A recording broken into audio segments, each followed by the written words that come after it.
Right, fade that nonsense out the way. Hello, ladies and gentlemen. Welcome to another book reading with me, Richard Vobes.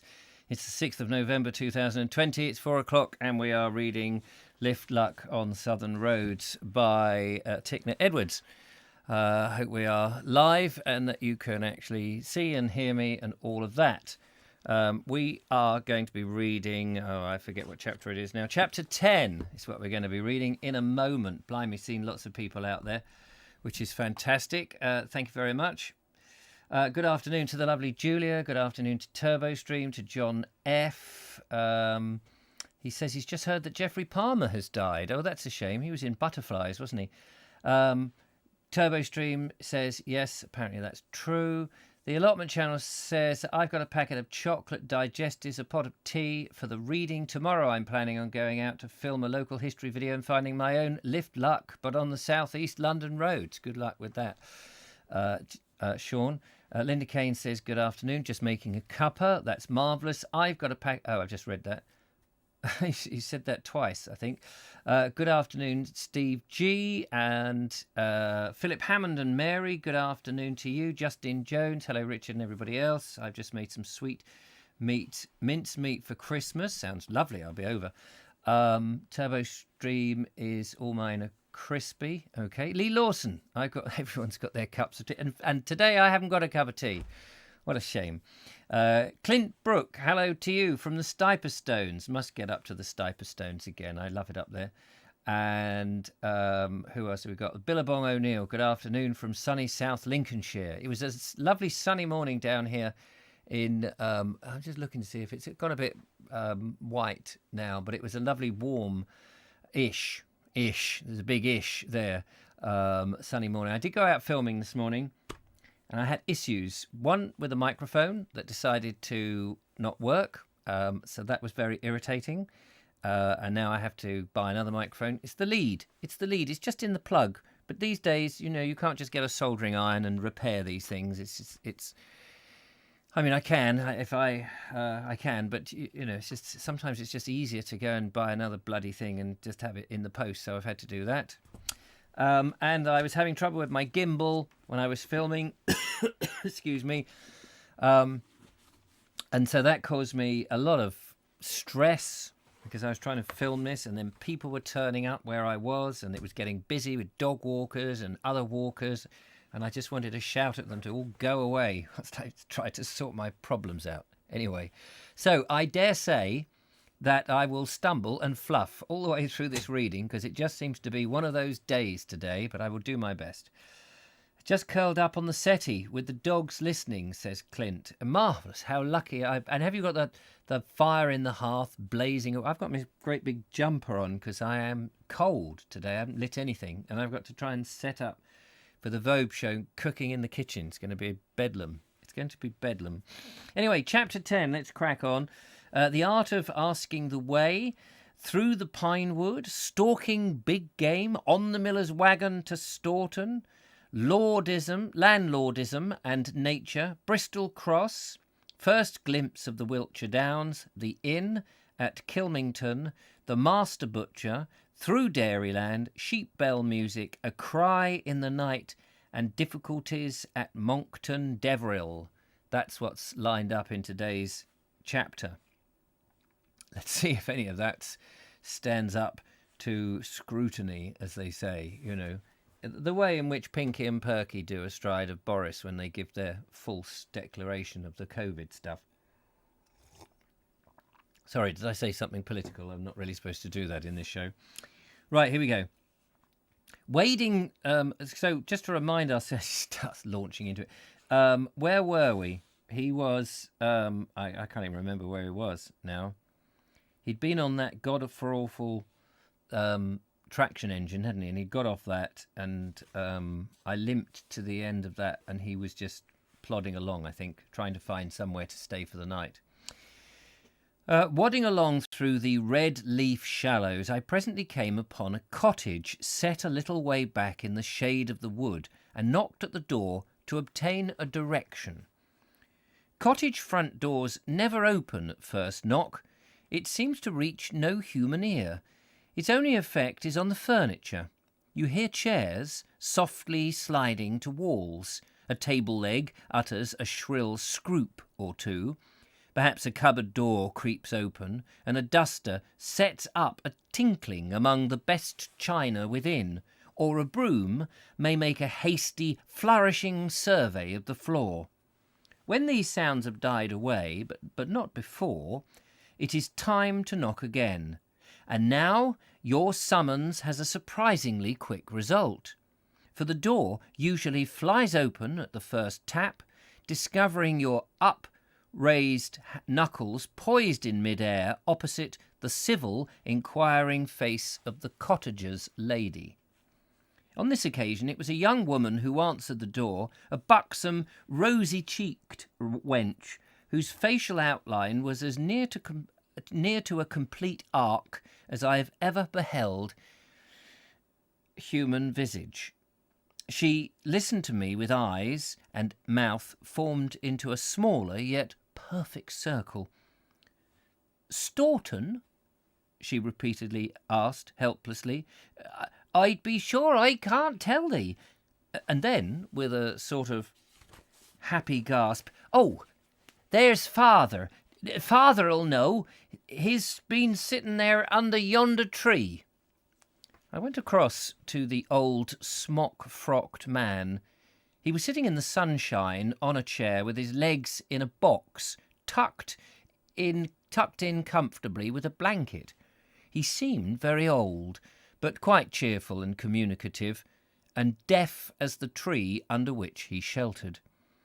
Here the practice I had had on the traction engine stood me in good stead. It took 4 or 5 minutes to drive the essential word to him.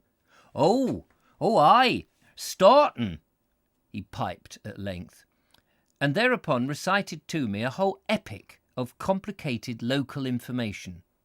I fixed in mind the first 2 or 3, jettisoned the rest, and started off. The road was nothing but a cart track.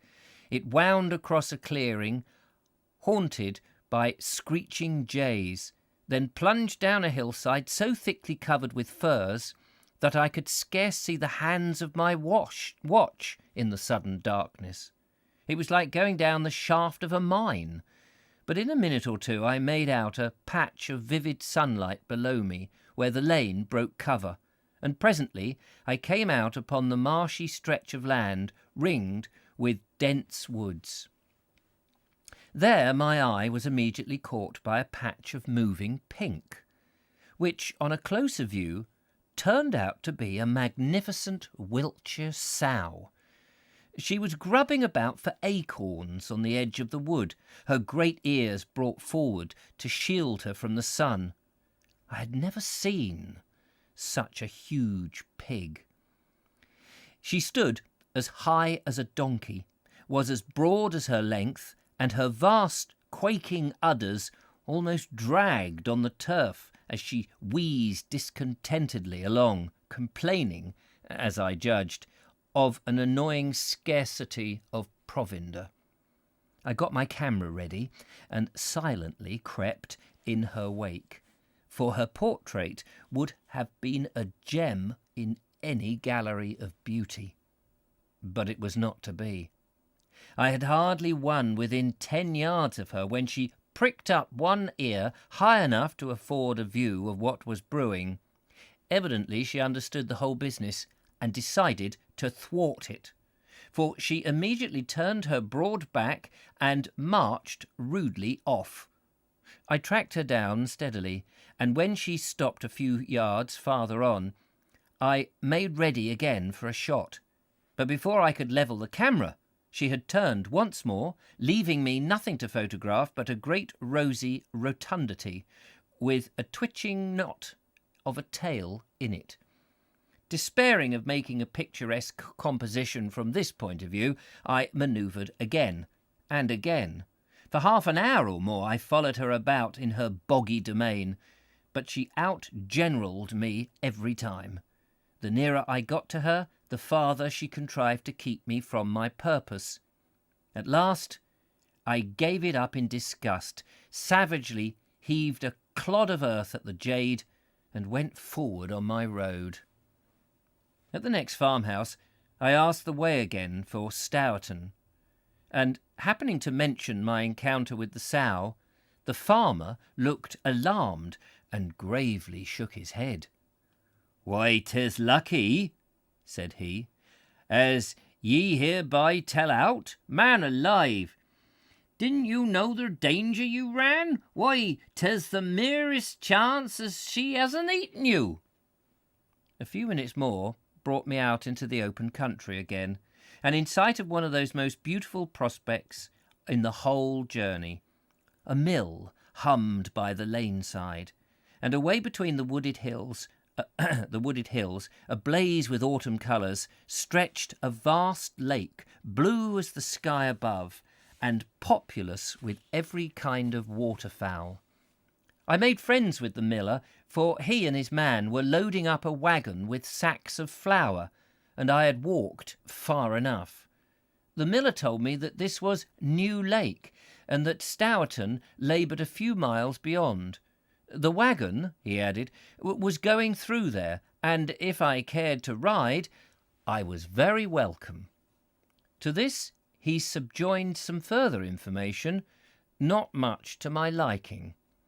Storton, I gathered, was a principal show-place for miles round, replete with landscape gardens and temples and grottos, and a baronial hall full of art treasures, including a family curse and a ghost or two. In the village, I was told, stood the famous Bristol cross, which was worth coming miles to see, and going along, I was to take special note of Rocky Arch, because everyone photographed it, all of which was extremely disquieting. But once fairly on the road, in the ponderous, slow-moving wain, I forgot all this in the sheer loveliness of everything around me. The district, it is true, suffered from too much landlordly care, yet no amount of human meddling could destroy or indeed perceptibly degrade the wild, wide beauty of the place. Sounds idyllic. I'm just having a quick glance to see if we have any newcomers. Andrew Norris, what ho to you. Lee Lawson, I think I said hello to you, can't remember. New Lake on the map, Stourhead National Trust property, apparently. Oh, that's interesting. For a long way, the road skirted the shores of the lake. Beyond the lake, the hills towered up, one behind the other, aflame with 1,000 different hues of brown and crimson and gold. But all this was shut off from my view by a thick, dark belt of pines that ran between the road and the water. Of the water itself I had full sight between the bare pine trunks below. It reflected now not the blue sky, but the hills, making a ravishing picture of soft, blurred hues, like a band of richly woven embroidery. I was so dazzled and enchanted with this topsy-turvy magnificence that I nearly missed Rocky Arch, but a nudge from my companion brought me back in time for a look at this distressing example of symmetrical landlordism. It straddled the archway between two steep banks. To give it its due, Rocky Arch must be called a brave bit of artifice. It is nothing like any rocks in the world or anything possible in nature, but it is still commendable for its intention to be ornamental in the mistaken naturalesque way. Yet it cannot be gainsaid that a couple of blasting cartridges and a few crowbars might be employed greatly to the betterment of the view at this particular spot. Rocky Arch. Has anyone spotted where that is? That's worth having a quick gander, isn't it? Rocky Arch. Let's have a look. It's that near Stourton. Is it Stourton? Storton? How are they pronouncing that, do you suppose? Rocky Arch, Storton. Let's have a look. Images. There's lots of arches here. Hang on, let's come over here. Stourhead, Wiltshire. Is this it? Stourhead, Wiltshire. Oh, that's a grotto. Lucy's Walk, Storton. Storton Church in the snow by the looks of things. Soaking up. Is this it? Wait a minute.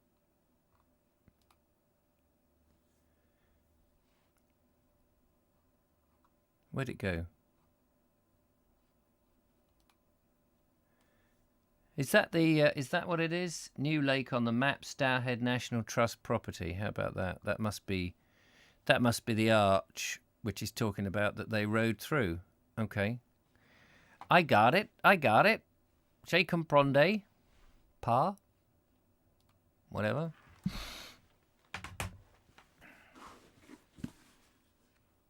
She sounds a right cow, says Sean James. Yes, I think she was. Right. Where did we get to? Oh, yes. The wagon did not halt in Storton, and I kept my seat, contenting myself with what I could see of the place as we jolted slowly through. It was submerged in the deep red light of countless beaches. Well, that sounds very nice. It was spotlessly neat and cared for, and petrified into helpless dependence on the great house above. The people all walked in a deferential, retainer-like air. The very children and dogs played about on the green in self-conscious decorum, as though life were a perpetual school treat under the eyes of the great ones of the earth. Luckily, I fell in with none of the temples and grottos, but I could not well avoid a glance at what was the Market Cross of Bristol, securely penned in behind iron railings in its corner, like a pretty malefactor in the stocks.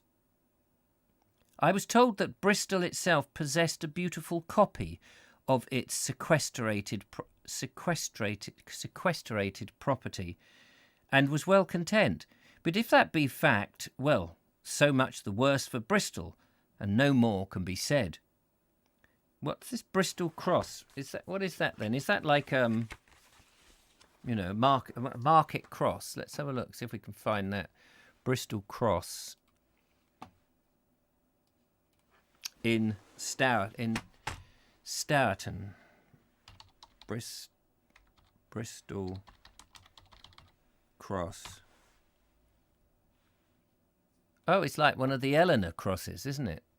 Let's see if we can find it. That's a reasonable looking picture. Can we get a better image of that? Oh, there we go. Oh, yeah. Gosh. The grounds of Stourhead contains the magnificent Bristol Cross. The cross stood at the road junction at the centre of Bristol, but was inconveniently located and dismantled in 1733. The cross was then purchased and re-erected at Stourhead in 1780 and marks the entrance to the estate gardens. He said it was had iron railings around it, but I can't see any iron railings. Here's another picture. And that's the church, presumably, behind it. How fascinating. British Cross was a monumental market cross erected in 1373 in the centre of Bristol. 13, 14, 15, 16, 17. 400 years it stood there then. And then clearly it was moved. 17, 18, 19. So 220. 300 years later, it's still there. So what is that? 13, 14, 15, 16, 17, 18, 19, 20. That's 700 years old. Amazing thing. I wonder if it's as old as the church.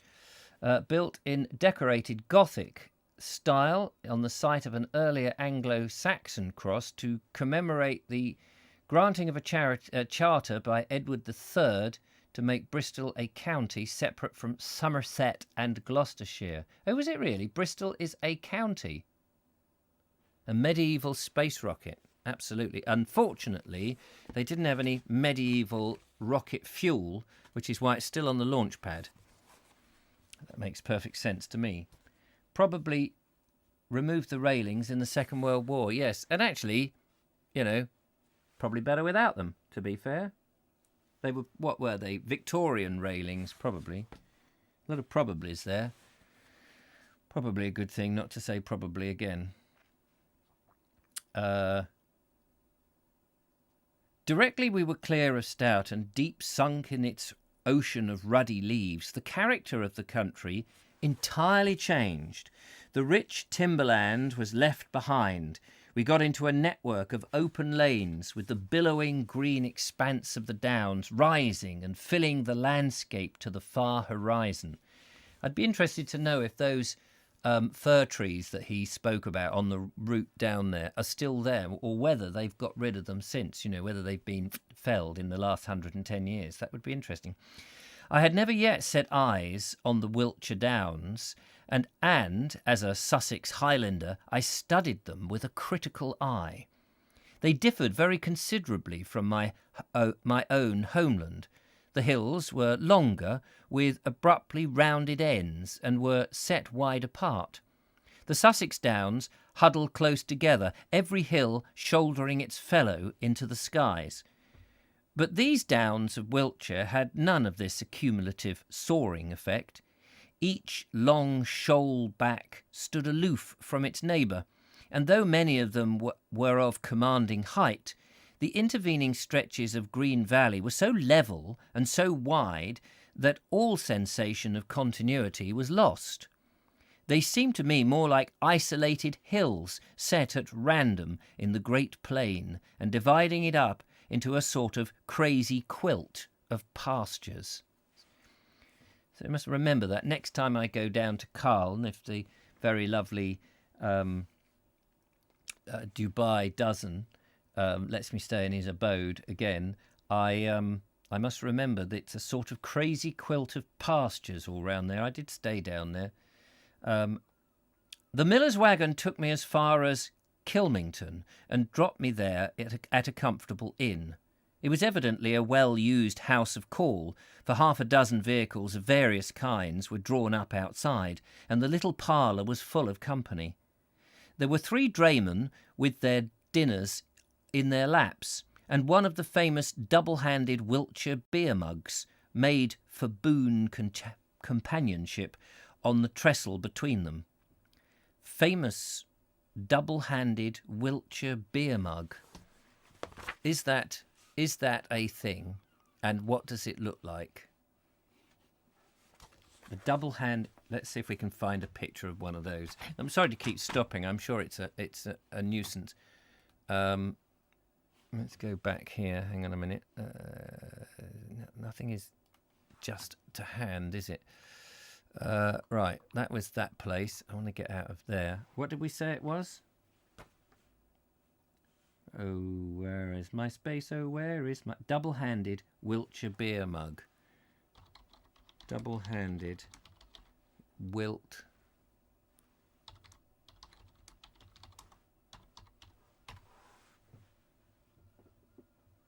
Collectible beer mugs. Wiltshire. Oh, it's that one. Double-handed. There we go. The Ansell. Is Ansells? Is that in Wiltshire or is that in Cornwall? I thought they were in Cornwall. But anyway, that's probably the sort of thing, isn't it? That's probably what he means. Sometimes you... Where's my mouse gone? Oh, where's the mouse? The swine. Come back here, you swine. There we go. I enjoy the stop, says John F. Oh, good. That's handy. Yes, so he saw one of these made for boon companionship on the trestle between them. I don't know what he means by boon. A master butcher in a blue cotton frock coat sat smoking in the best place by the fire. In the crowd I made out more than one gamekeeper's velveteen jacket. But all had their backs to the door, and so absorbed were they in some story that it was in the course of the narration... and they had their backs to the door, and so absorbed were they in some story that was in course of narration that nobody seemed to mark my entry. I slid into the window seat with my mug and platter as quietly as I could. Every eye in the room was fixed on a lanky, red-whiskered man in moleskins. He was glaring round from one to another of the laughing company, by no means joining in their amusement. "Well now," he said indignantly, "and how would you know?" And there we go. Lots of apostrophes on words with all the vowels changed. "Well now," he said indignantly, "and how were I to know what the done thing were how do I know what the done thing were anyways?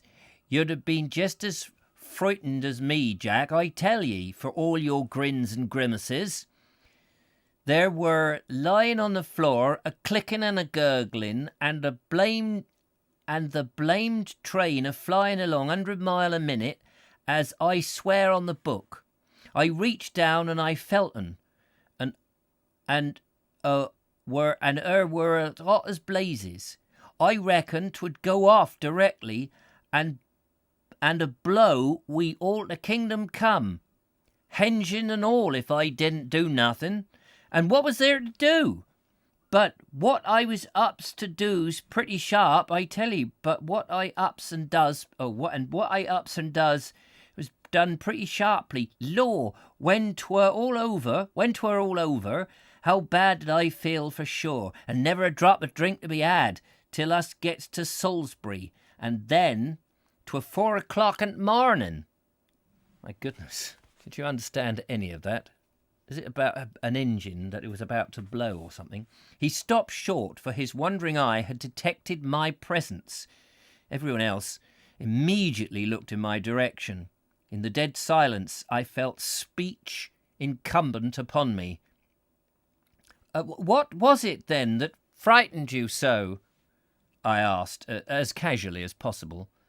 A laugh went round the room, and all looked at the master butcher for spokesman. "Oh, only old George here. He went on a day excursion to London yesterday for the first time in his life, and on the way home he took it into his silly head to throw the foot warmer out of the window." Strolling away from Kilmington a little later... Oh, that's it. Sorry. That story moves on. Strolling away from Kilmington a little later and wondering whether the fortune of the road... whither the fortune of the road would lead me next, I was overtaken by the master butcher in his spruce-gilt lettered cart. He pulled up and asked me what direction I was taking, which was the question I was prepared least of all to answer. "Because," he continued, "if you're going through the hills and anywhere near Rodmead Farm, that's my way, and you may as well ride as walk." He had a gentle, refined face, a pleasant voice, and a manner wholly out of gear with his calling. I judged him to be a butcher by inheritance rather than by choice. It may take 3 generations to make a gentleman, but in that time the qualities that produce the butcher are infallibly obliterated. Country districts are full of such anomalies. In the town, the sons of men who have taken up with a necessary brutal trade generally contrive to follow their own bent. Thank you. But there are always plenty to step in their shoes if they have a mind for another trade. But in the villages there is seldom a second choice of livelihood, and the business descends to father and son regardless of natural tendencies.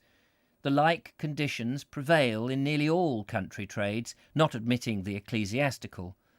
I know of a village barber who paints in oils, and a village cobbler who ranks almost as a minor poet, and the village curate himself, the son of a rector, once confided in me his unalterable longing for a career on the variety stage. Rodmead Farm, in whose neighbourhood my courtly, gentleman-minded butcher set me down, lay right along the shoal banks. I found myself alone in a wide green valley, level as a billiard board, that ran almost due east and west, walled by the everlasting hills. There was not a sign of road or footpath. The valley was a mere chain of meadows, with hedgerows between, where innumerable cattle pastured, while the hills on either hand were dotted over with grey flocks of sheep, wandering slowly to the fold. I could be in no manner of doubt, however, as to my direction. I only had to keep the sun behind me and push on from field to field. It was now late in the afternoon, and the light had deepened to a rich, hazy, gypsy gold. I struck out across the first meadow, my shadow going on a full 100 yards before me, and giving warning of my approach to the great milch kine that stood about everywhere in the lush grass. I'm assuming a milch kine is a cow, is a dairy cow, is it? Milch for milk, is it? Kine for cow? German, is it? Is that German, milch kine? I had no idea whither I was going. I was aware that the South Wiltshire Downs country covered a space of the earth roughly 20 miles long by 14 broad. For all I knew, I might go on threading my way through these solitary pastures until nightfall, and still be remote from any chance of a lodging. But it was simply impossible to hurry. I was in an enchanted land, as was born. Apologies for that little hiccup here.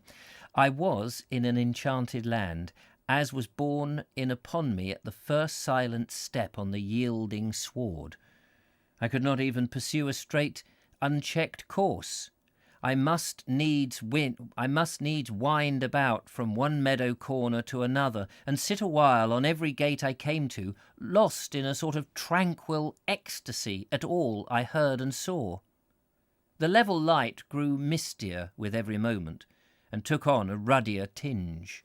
The intersecting hedgerows, full of scarlet berries and the yellow of maple, barred the way before me like lines of swift-travelling prairie fire. All the brown cattle turned purple, and the white were dyed to rosy hue. A wisp of vapour stole up here and there, and lay like a pink veil of gossamer across the path that I must break if I would journey onward. And the air was steeped with a quiet music, wavering, inconsistent as of harps that, laid aside after a symphony, still remembered and returned to the merry roundels of their dreams.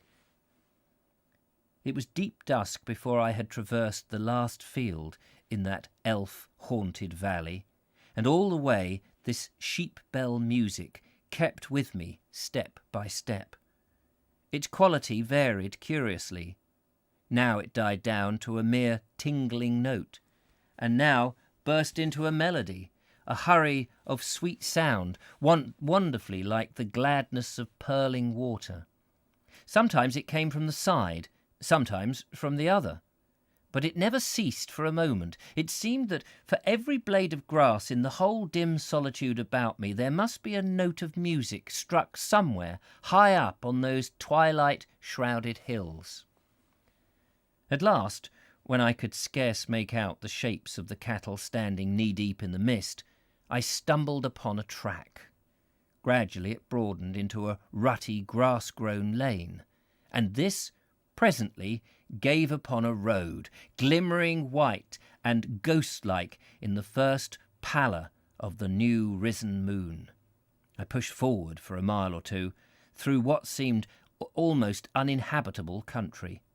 But just when I was beginning to speculate on my chance of reaching anywhere that night, I fell in with a trudging labourer and got some welcome news. He told me I was coming to the Deverils, and that in 1 second, one Monton Deveril, I should find an inn. Gosh. Rodmew Farm still exists, says Linda Kane. Never underestimate your own people, says Mirthful Man. Hello, Mirthful Man. Nice to see you. Boon companion, a close friend with whom one enjoys spending time. Sid was a boon companion to women. Oh, yeah, was he? Is that Sid James, by any chance? That's for when you have too much to drink and start shaking so you need a cold. I'm not sure what you're talking about there. It would be really clever to ride a bike about having eaten your own leg, says Mark Donny, apropos of nothing, I suspect. Purple cows, Julia liked that description. I need to just poke my eye about. There we go. How are we doing? Right, okay, I should find an inn. Well, that's good. Thank goodness he's going to find an inn. Can't have him wandering about all night long. Yet even now, with this comforting piece of intelligence for travelling companion, the night had fallen so beautiful that I could not hasten my steps. The moon was nearly at the full. The road went by the woodlands where the light hung in the tree-tops like swaying festoons of silver. The hedgerows and the grass by the wayside were luminous with dew. Owls swung through the fathomless arcades of the wood, uttering their weird sepulchre whistle, and now and again a stag beetle droned by in the still air, with a note like a sudden twang of a slack rubber band. Is that the noise that a stag beetle makes? The sound of a twang of a slack rubber band. What a lovely way of putting it. As I stopped near a gate to listen to the stir of nightlife about me, one of these owls made a wide swoop, passing close over my head. I saw her plainly as she went, and she looked almost snow-white in the blanching moonbeams. There is a general belief that owls, and all creatures that hunt their prey on the wing after dark, have a noiseless flight. But it seems that no flight can be absolutely silent.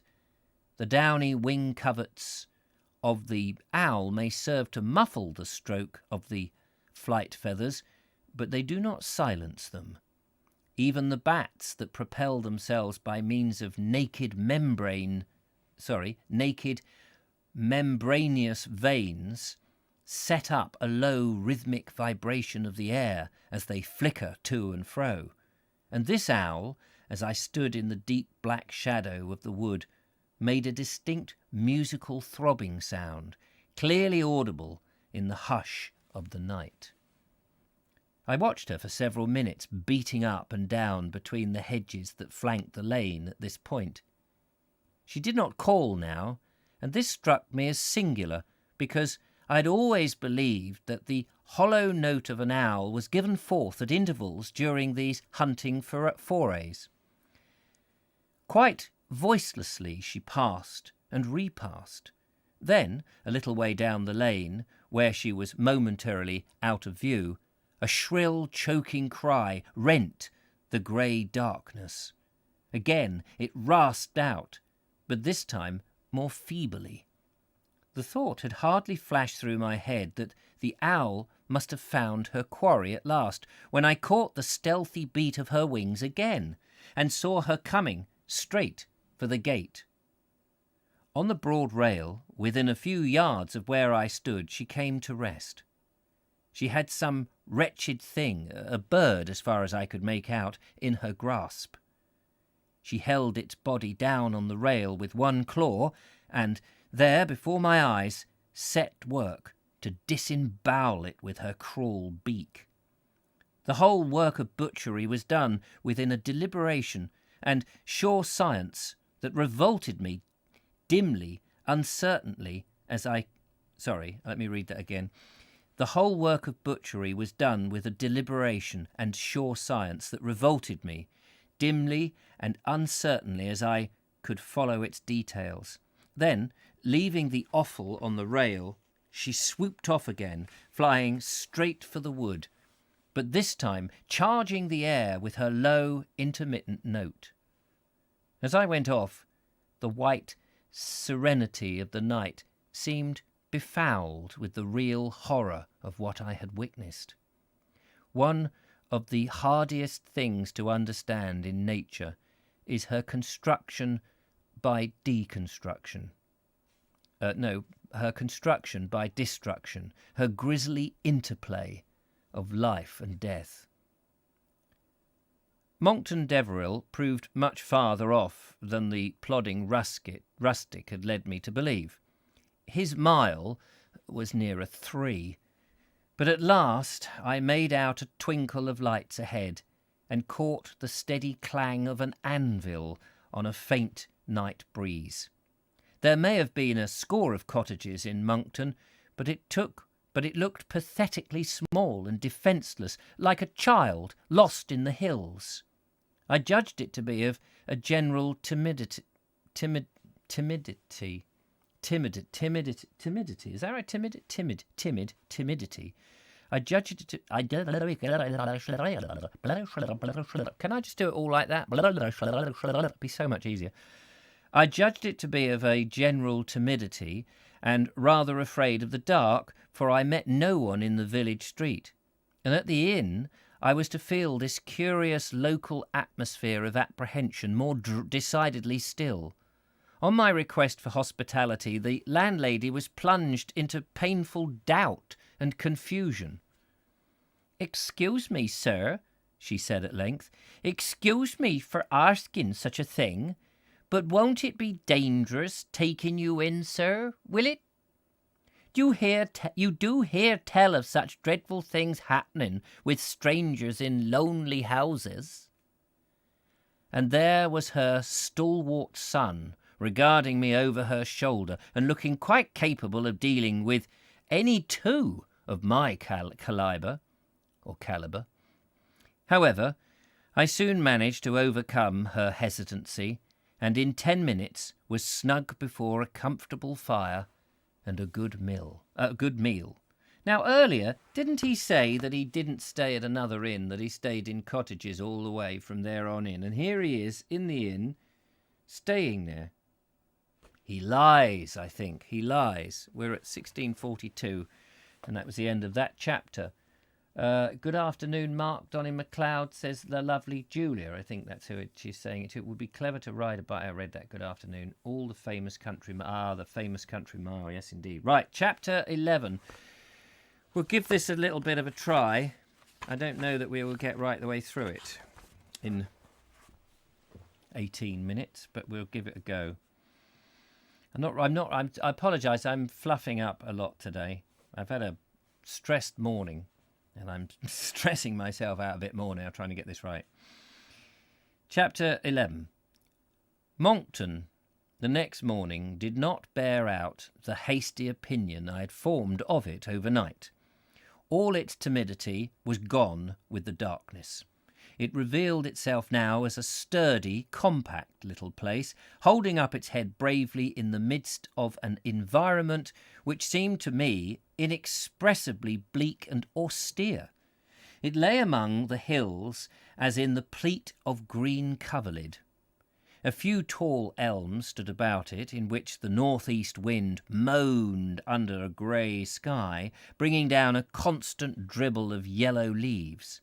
The cottages shouldered together in the gloom, sheltering between them patches of garden still gay with the flowers of late summer, crimson spires of hollyhock, and clustered pom-poms, and the outlandish vivid hues of nasturtium clambering everywhere on the old grey walls.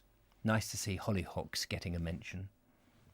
As I stood in the porch of the inn, preparing for a start, a merry tinkling and clattering broke out close beside me, and round the corner of the house came a man, backing and drawing by the shafts a sort of gypsy caravan, hung about from roof to floor with a kind of tin and basket ware at various odds with the breeze. He left the van and returned to the yard for his horse. It was a lean and woeful beast. It looked at the van with a rebellious eye, but suffered itself to be harnessed to the shafts without active resistance. This done, the man stood slapping his hands into his armpits and smiling affably in my direction.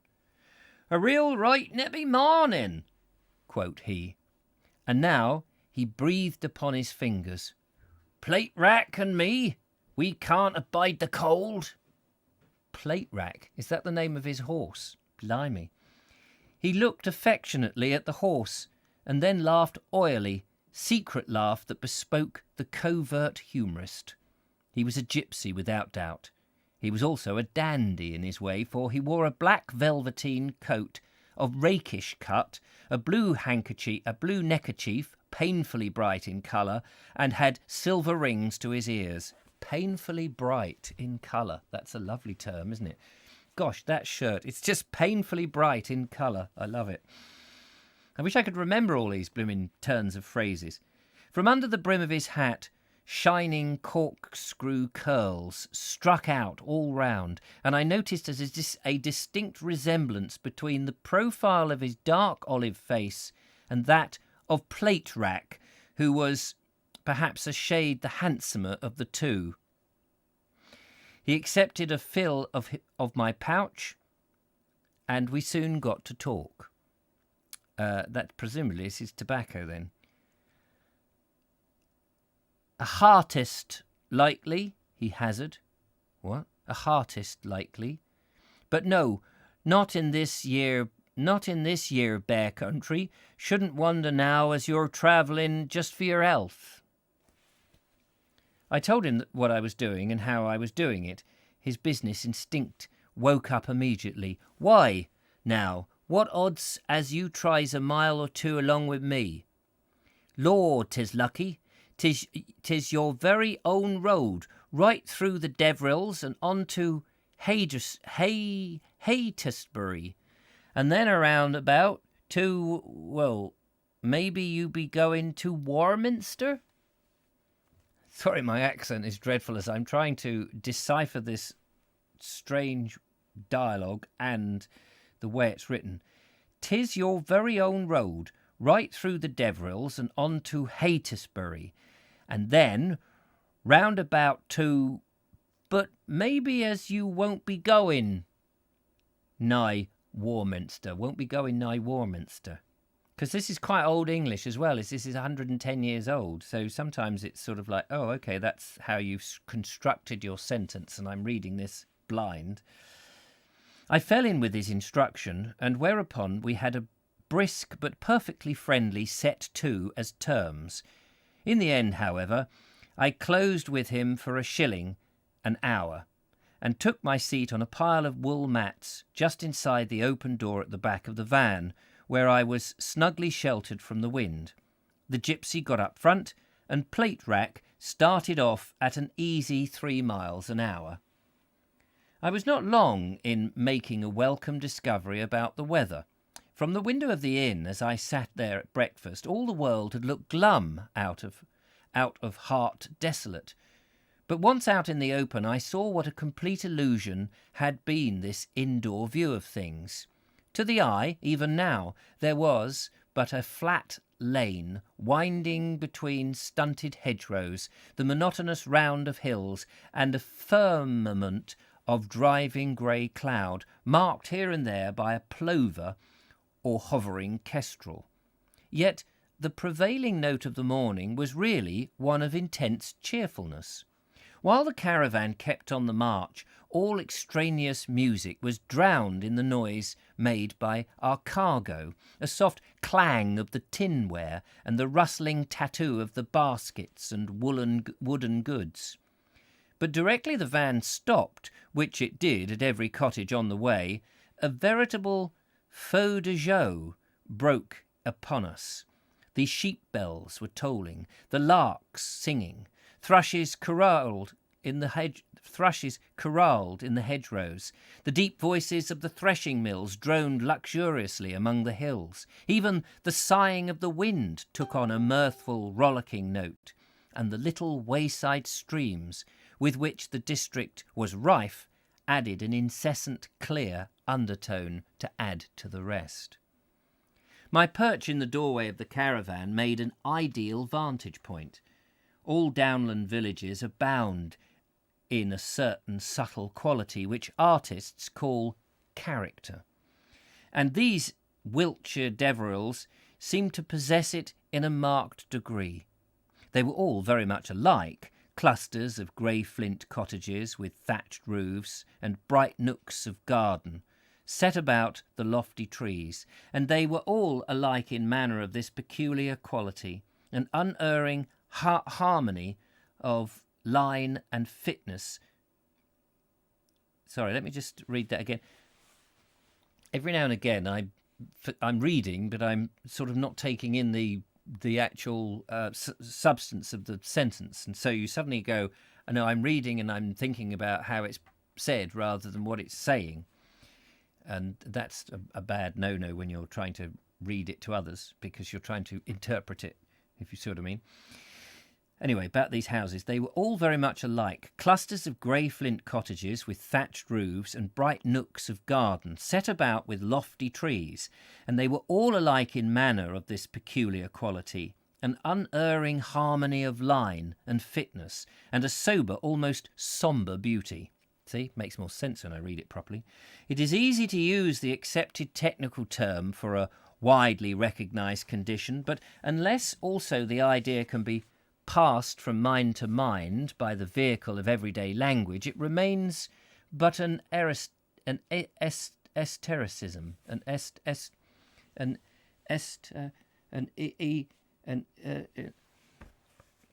please, hole in the ground, open up and make me disappear. How do you say this?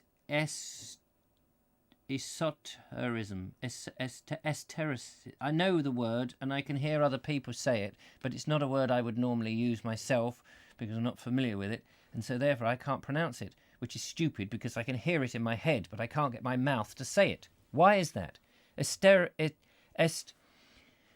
esoterism, whatever the sodding thing is. You know what I mean. Anyway, whatever. Who cares? I have often tried to get artists to define in plain words what they mean by character in a picture, but I have never found one who could do it.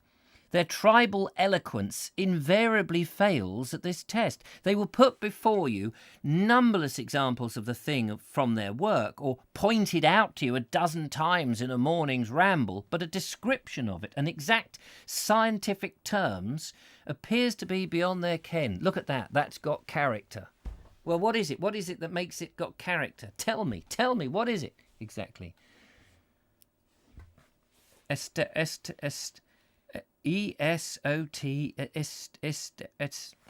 gonna have to put it in the bloody thing.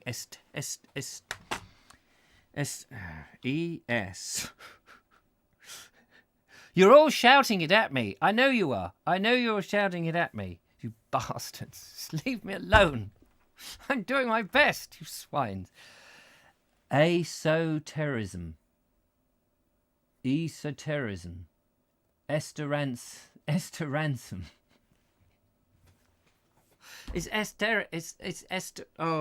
Oh God, how did I get? I got to ES. Wait. Let's get the ESOT. ESOT. This is like watch. This is painful, isn't it? ES. I can hear it, but I can't. Why can't I say it? I get this. You've seen me go through this. This is torture, and it's live, and people are watching, and then it's recorded for bloody posterity. Right, estericism. No, not IS. Stupid dictionary. Not IS. Why have I spelt that wrong? ESOT. ESO. Oh, I've put an S in the wrong sodding place. Ah, well, he spelt it. He's esteric.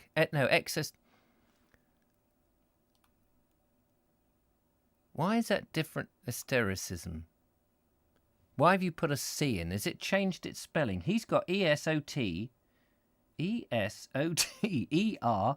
ERISM. Why has he? That's what I've got here. Do you mean estericism? No, I don't mean that. I mean whatever the sodding word is put here. Right, how do we pronounce it? Why can't I find a...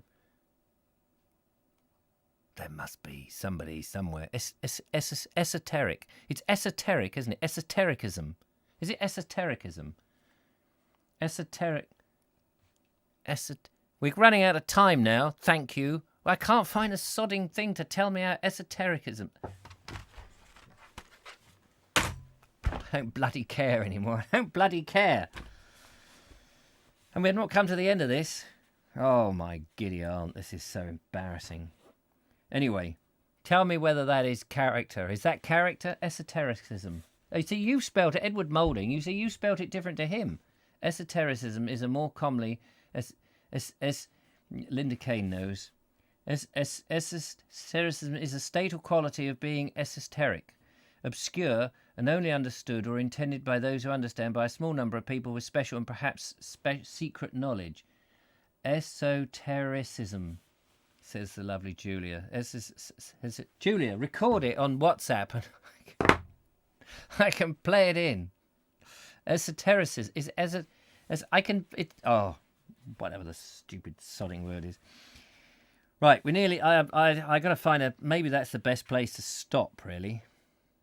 Yes, I think that's probably the best place to stop because we are now at the end of this, and I've got to set up for cooking. I can't go on. I can't go on. Next week, ladies and gentlemen, I will have had the time to look up the esoteric word. Esoteric. See, I can say esoteric. Is it esotericism? Esotericism. Is that what it is? Esotericism. And relax. I can't relax. It's got to me. It's just been a day where things have gone wrong so many times. Here we go. We've got it. Esotericism. Let's hope. Let's go to the phones. We go to the phones, ladies and gentlemen. Dong. Stand by. Esotericism. Oh, esotericism. ESO. He's so fat. He's so thin. He should not be on the gin. He's so fat. He's so thin. He should not drink that gin. There's one for you. And breathe deeply and inhale COVID. Yeah, give me some COVID. I think I'd feel so much better. Esoteric, not esoteric. Oh, I thought it was esoteric. Esoteric. E by gum. Suck thy thumb. You've made a right mess of this, by gum. Anyway, enough of this gay banter. Thank you so much for watching. I hope you've enjoyed it. Give me a thumbs up, even if you've grinned through gritted teeth at the last final bit. And probably pronounced it wrongly anyway. Esoteric, who cares? It's next week at the same time. I'm reading Peter and Jane, a book for beginners. Oh my giddy aunt, this is so ridiculous. Anyway, it's been lovely to have embarrassed myself in front of you. Do call again, and I will hang out the washing next time. Take care, look after yourselves, and we will continue from where we left off, although we may not go to the esoteric bits of the book, or the esoteric bits, for I feel I have failed grimly. But never mind. Until then, I will see you anon. Arrivederci. Au revoir. Ta-ta. Goodbye. Bugger off. Leave me alone. Cheers.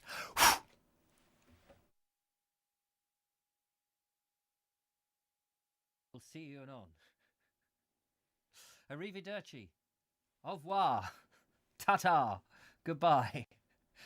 Bugger off. Leave me alone. Cheers.